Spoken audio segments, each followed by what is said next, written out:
에베소서 4장 16절 말씀을 제가 봉독하도록 하겠습니다.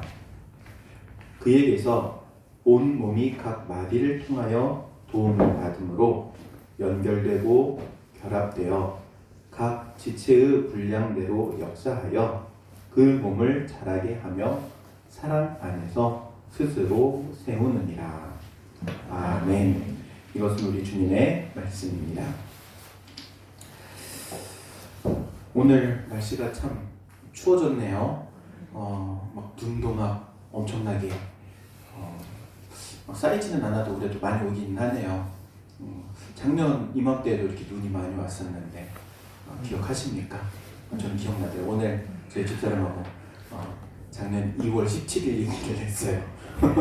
2월 17일 저 여기 처음 와가지고 설교했던 날 눈이 그렇게 와가지고 저녁에 집에를 가네 못 가네 그랬던 게 엊그제 같았는데 벌써 1년이 이제 지나가고 있네요.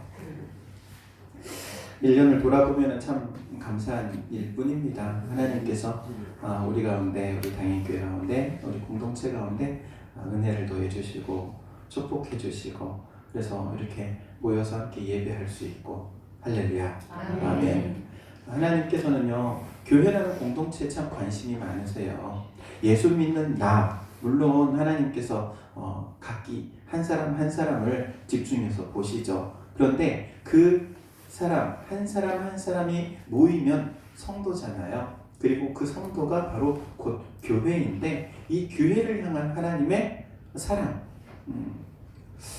그래서 베드로가 고백할 때 주는 그리스도시요 살아계신 하나님의 아들이십니다 라는 이 고백을 들으신 예수님께서 뭐라고 말씀하시냐면은 그 신앙 고백 가운데 내 교회를 세우겠다 이렇게 말씀하시죠. 주님의 교회를 세우겠다. 우리 당인교회가 주님의 교회인 줄로 믿습니다. 주님께서 세우신 이 당인교회 공동체 하나님께서 교회를 세우시는 것 중요한 이유가 있어요. 그것은 바로 사명이라는 것을 이루기 위해서 그래요.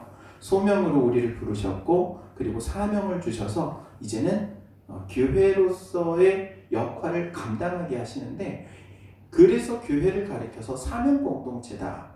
우리가 지난주에 그 말씀을 함께 나눴죠. 그러면 하나님께서 이렇게 일을 주시는 이유가 있어요. 사명이라는 일을 주시는 이유. 첫 번째는요. 하나님께서 우리를 파트너 삼으셨기 때문에 그래요. 무엇을 삼으셨다고요? 파트너. 하나님의 파트너예요. 하나님하고 짝꿍. 여러분 초등학교 때 여러분 짝꿍하고 친하셨습니까? 옛날에 저는 그런 기억도 나요. 이제 저학년 때는 그런 일이 없는데 고학년이 되면은 이상하게 남자 여자 편을 갈라가지고 책상에다 줄 그어 놓잖아요. 남자 여자 같이 짝꿍을 앉혀놓으면 줄을 쫙 그어놓고 여기 넘어오면 다 자른다 막 그러고 심술궂게 하기는 했는데 그래도 짝꿍이 왜 짝꿍이냐면은 나한테 어떤 문제가 있을 때 가정 문제 챙겨주는 게 짝꿍이더라고. 그런데 하나님께서 우리에게 사명을 주시면서 그냥 우리 혼자 일하라고 그냥 일만 덩그러니 주신 게 아니고 우리의 파트너, 짝꿍이 되어주신 거예요. 얼마나 감사해요. 그러니까 나 혼자 짐을 지고 가는 게 아니고 하나님과 함께 간다는 사실. 그래서 교회 공동체 안에 사역을 하면요 하나님께서 도와주시는 거예요. 그리고 또한 하나님께서 일을 주시면서 그냥 주신 게 아니고 전권 대사로 임명하신 거예요. 전권 대사. 오늘날로 따지면 외교관이라고 말할 수 있어요. 다른 나라에 가가지고 우리나라를 대표하면서 일을 봐요. 그런데 이 대사 외교관들에게는 특권이 있죠. 외교관으로서의 특권이 있어요. 웬만한 민형사상의 그러한 판결을 받지 않아요. 다 그냥 이 처벌받지 않을 수 있는 특권을 가지고 있어요. 그 나라를 대표하기 때문에 그렇죠. 하나님께서 우리를 부르시고 세상에 보내실 때에는요 외교관처럼 보내시는 거예요. 우리에게 특권을 주셔서 보내신 거예요. 어떤 특권을 주셔서 보내셨느냐? 예수 그리스도의 이름을 힘입어서 기도할 수 있고 그분의 능력을 받을 수 있고 공급받을 수 있고, 그분의 능력을 공급받는다는 얘기는요, 하늘에 신령한 것뿐만 아니라 이 땅에 기름진 것으로 우리 가운데 채워지고 하나님의 사역을 하는데 부족함이 없도록 사역하게 하신다는 거예요. 할렐루야. 아멘. 그러니까는 교회에서 일하면요, 놀라운 일들을 경험하게 돼요. 세상에서 경험하지 못했던 일들을 의외로 쉽게 경험하게 되는데, 그 이유가 바로 여기에 있는 거예요. 그런데 여러분, 이 사명을 조금 더 확장해서 가지고 세상 가운데 나가면 세상에서도 기적이 일어나는 거예요. 왜냐하면 단순히 교회 안에서만 사역하는 게 사역이 아니고, 우리가 하나님의 명령을 받아 세상 가운데 나가면 그 또한 사명이 되기 때문에.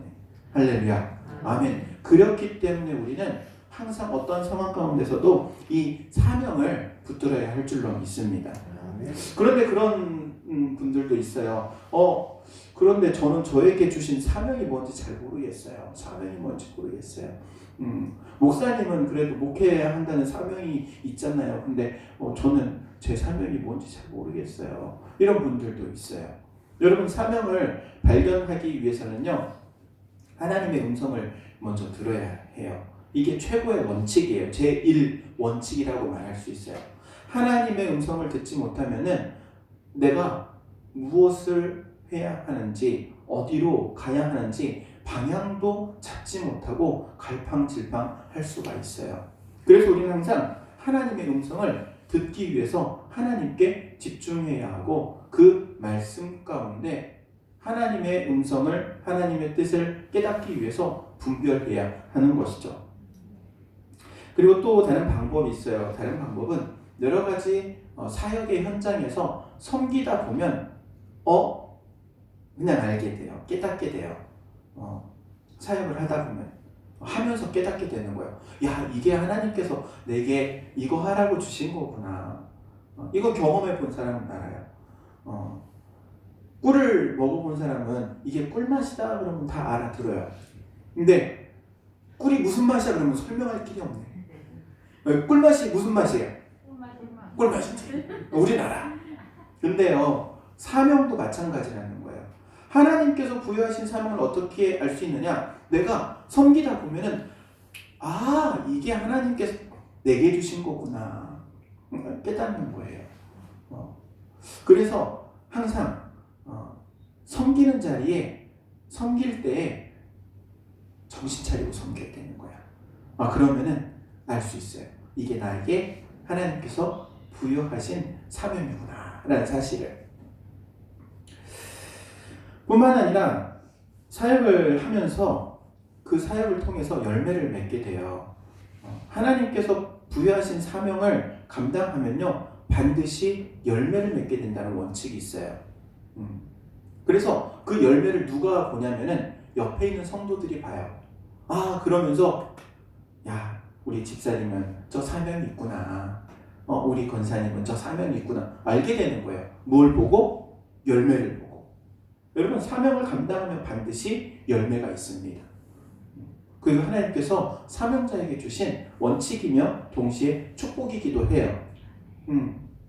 사명을 감당한다는 거, 사명을 감당한다 하니까는 조금 쉬워 보이죠. 이 말이 조금 더 무거워 보이는 말로 한다면 이렇게 막 바꿔 말할 수 있어요. 십자가는 십자가를 지는 삶, 십자가를 짊어지고 가는 인생. 이렇게 말하니까 무겁죠. 사명이라는 말보다 십자가를 진다는 말이. 근데 그 두 개는 같은 말이에요. 그런데 십자가를 짊어지고 가면은 하나님께서 그냥 짊어지고 가게 하지 않는다는 거예요. 반드시 십자가를 질 수 있는 힘도 주시고 능력도 주시고 필요한 것들 공급해 주시고 그것을 짊어지고 갈 때에 열매 맺게 하신다는 사실이에요. 놀라운 열매, 우리가 상상하지도 못했던 열매들을 거두게 하세요. 여러분의 삶에 그러한 열매가 가득하기를 주의 이름으로 축원드립니다. 그리고 오늘은 맛보기이지만은 이 사명과 더불어서 하나님께서 사명을 주실 때 사명만 주시는 게 아니라 무언가 한 가지를 더 주시는 게 있어요. 선물로 주시는 건데 그게 은사라는 거예요. 은사라는 이야기를 오늘 잠깐 함께 나누고자 해요. 여러분 은사 많이 들어봤죠? 은사가 뭐예요? 은사. 달란트. 은사, 달란트 뭐 같은 의미를 가지고 있죠. 은사라는 것은요, 하나님께서 우리에게 그냥 선물로 주신 거예요. 선물로 주셨는데 무엇을 선물로 주셨냐면은 사명을 감당하고자 하는 이에게 사명을 효과적으로 감당할 수 있도록 능력을 주셔요. 그 능력이 바로 은사. 성도에게 섬기라고 선물로 특별하게 주신 이 능력이 바로 은사인데, 은사를 주신 목적은요, 먼저 성도들의 믿음을 굳게 하기 위해서예요. 믿음을 굳건하게 세우기 위해서 이 은사를 주세요. 그리고 성도가 서로가 서로에게 도움이 되게 하기 위해서. 오늘 에베소서 말씀을 보니까는 연결되고 결합되고 서로 돕고 이렇게 표현하고 있죠.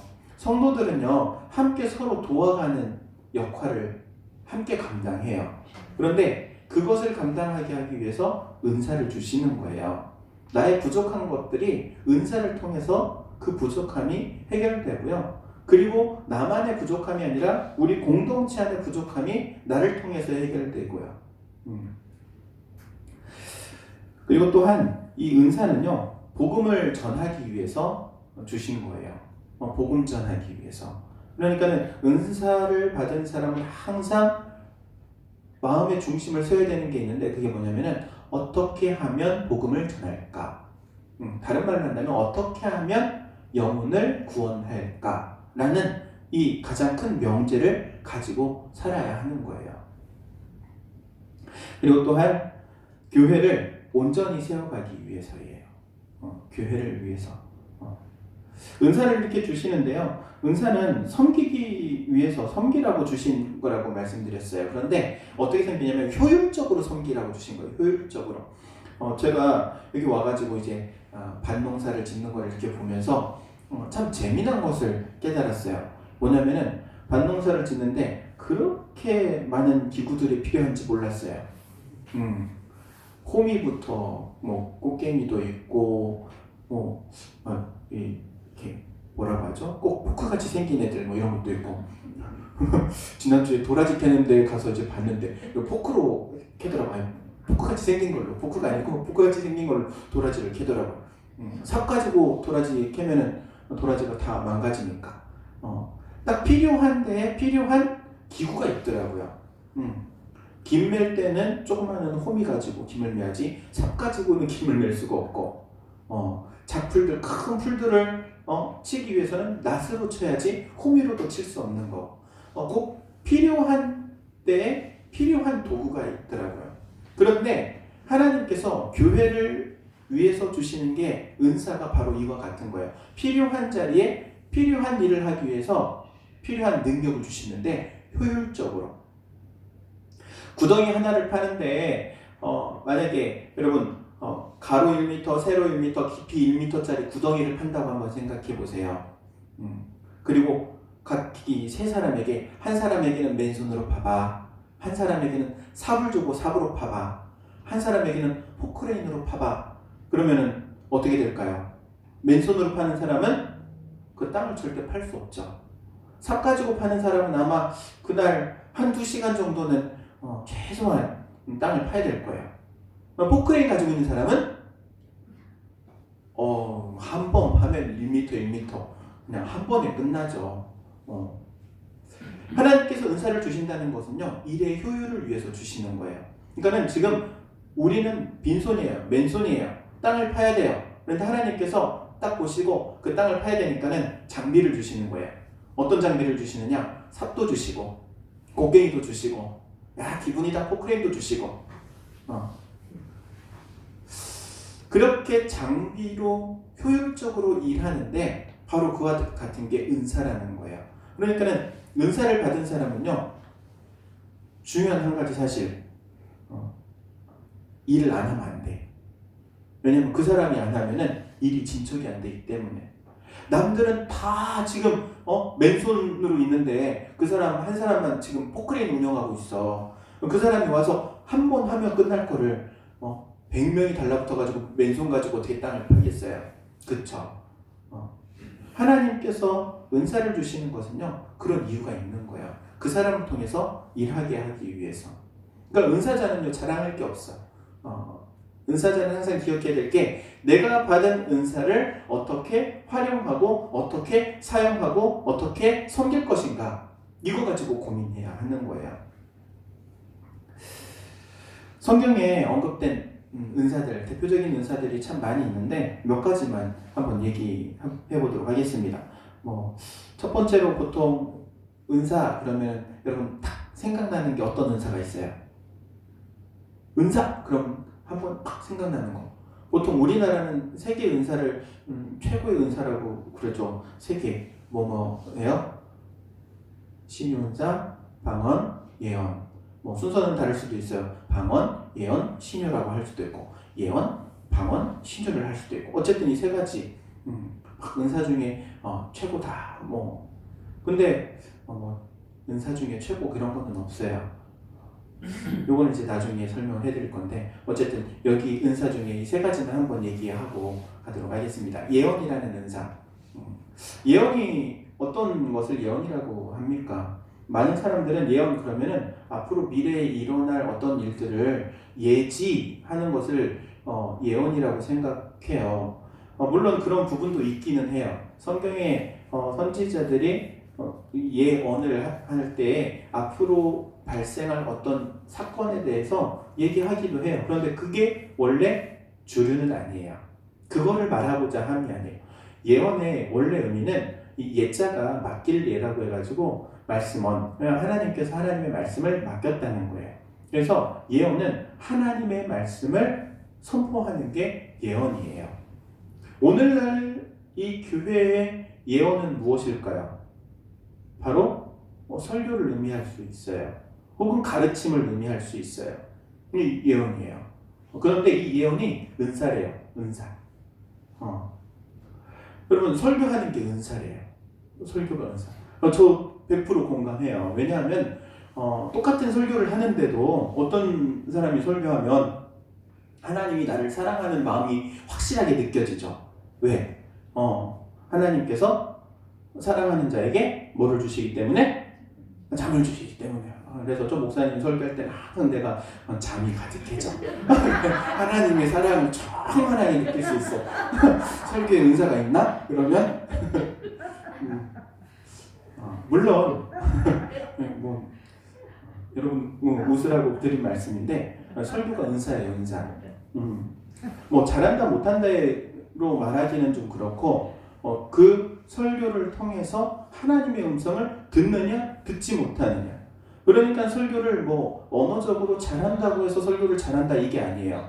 그 설교를 들으면서 그 가운데 있는 하나님의 뜻을 깨달아지고 알아지고 내가 신앙으로 살아가도록 결단하게 한다.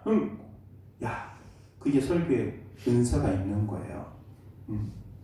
아무리 말을 잘하고 재미있게 하고 웃기게 하고 감동적이게 하고 눈물을 찔끔 쏟아내게 해도 신앙적 결단이 동반하지 않으면 그거는 은사와랑은 좀 크게 구분돼요. 은사랑은 별로 상관이 없을 수 있어요. 하나님께서 주신 은사는 특별히 예언의 은사, 하나님께서 말씀을 맡기실 때는 하나님의 뜻을 전하라고 주셨기 때문에 그렇죠. 그리고 그 은사는 하나님께서 선물로 주시기 때문에 여러분 제 설교를 들으면서 우리 목사님은 설교 은사가 없는 것 같아요. 그럼 저를 위해서 기도해 주시면 돼요. 우리 목사님 이제 목사님을 통해서 하나님의 사랑을 충분히 알았으니까 이제는 그만 하셔도 될 것 같아. 우리 목사님 설교하는데 은사를 좀 주세요. 기도하셔요. 기도하면 하나님께서 또 은사를 주실 줄로 믿습니다. 은사는요 하나님께 기도하면 그리고 구하면 주세요. 필요에 따라서 주시기 때문에 일의 효율을 위해서 하나님께서 주시는 거기 때문에 그렇죠. 뿐만 아니라 나머지 이들 이 방언이라든지 신유 은사도 마찬가지예요. 하나님께 구하면 하나님께서 선물로 주시는 거예요. 물론 하나님 마음이에요. 주실 수도 있고 안 주실 수도 있고. 그런데 아버지의 마음으로 우리를 긍휼히 여겨서 우리에게 주실 수 있어요. 기도하는 자에게 더 좋은 곳으로 주시겠다고 약속하셨기 때문에. 여러분, 그렇기 때문에 우리 교회는 정말 은사자들이 은사를 통해서 섬길 수 있는 교회가 되기를 주의 이름으로 축복합니다. 그 가운데 하나님께서 기뻐하신 열매도 맺고 그를 통하여서 하나님께 영광을 올려드리는 우리 단임교회가 되기를 주의 이름으로 축원드립니다. 기도하도록 하겠습니다. 사랑과 은혜가 충만하신 하나님, 은혜를 감사를 드립니다. 몸된 교회를 주께서 세우시고 교회를 더욱더 든든하게 세우시고자 또한 저희에게 은혜의 선물로서 은사를 허락하시는 줄로 고백합니다. 하나님, 우리 단임교회가 든든하게 세워져 가기 위하여 필요한 은사들을 허락하여 주시고 또한 은사를 통하여서 섬기되 교회를 섬기며 이 지역을 섬기며 또한 복음을 위하여 하나님의 나라를 위하여 섬기는 저희가 되게 하옵소서. 감사를 드리며 예수님의 이름으로 기도하옵나이다. 아멘.